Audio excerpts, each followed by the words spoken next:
과정도 결과도 굴욕적이었습니다.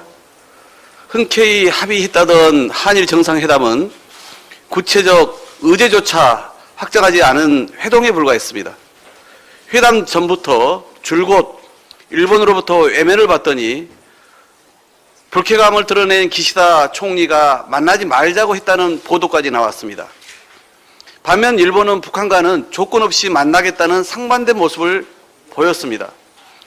우리 시간으로 오늘 새벽 일본 총리가 있는 곳으로 대통령이 직접 찾아가 가까스로 성사된 기껏 30분가량의 만남은 일방적 구애로 우리 국기인 태극기 설치도 없이 간신히 마주 앉은 비굴한 모습에 불과했습니다.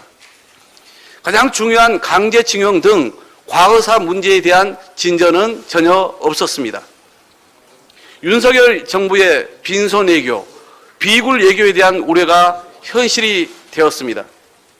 한미 정상회담도 큰 기대를 하기 어렵게 되었습니다. 1시간 전쯤 바이든 미국 대통령과 다른 회의장에서 48초간 서서 나눈 짧은 대화가 설마 정상회담의 전부일 거라고 믿고 싶지 않았습니다.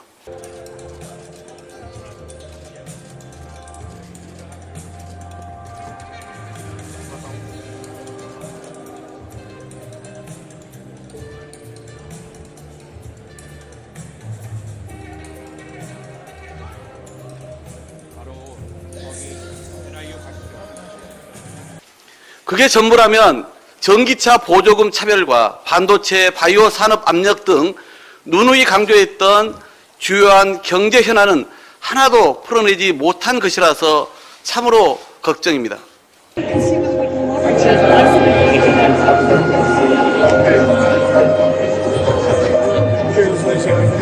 신이 나눠주고 나중에 쪽팔려서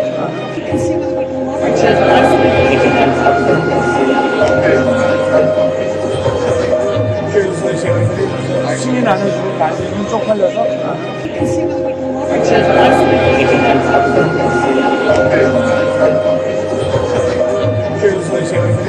신이 나눠주고 나중에 쪽팔려서 더구나 윤석열 정부의 빈손 외교, 비굴 외교에 이어 윤석열 대통령의 막말 사고 외교로 대한민국의 국적까지 크게 실추되었습니다.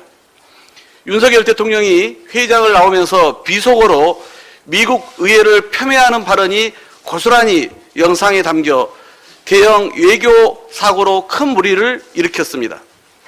조문 외교라더니 정작 여왕관 조문은 못하고 일본 수상은 손수 찾아가서 간신히 사진 한 장 찍고 바이든 대통령과는 회의장에서 스치듯 48초 나눈 대화가 전부였습니다. 왜 순방을 간 것인지 무엇을 위한 순방인지 의아합니다. 결국 윤 대통령이 그토록 강조한 한미 가치동맹의 민낯과 사전 대응도 사후 조율도 못한 실무 외교 라인의 무능도 모자라 대통령 스스로 대한민국 품격만 깎아내렸습니다. 정상 외교의 목적도 전략도 성과도 전무한 국제 망신 외교 참사에 대해 반드시 책임을 지할 것입니다. 아울러 외교 라인의 전면적 교체는 불가피해 보입니다.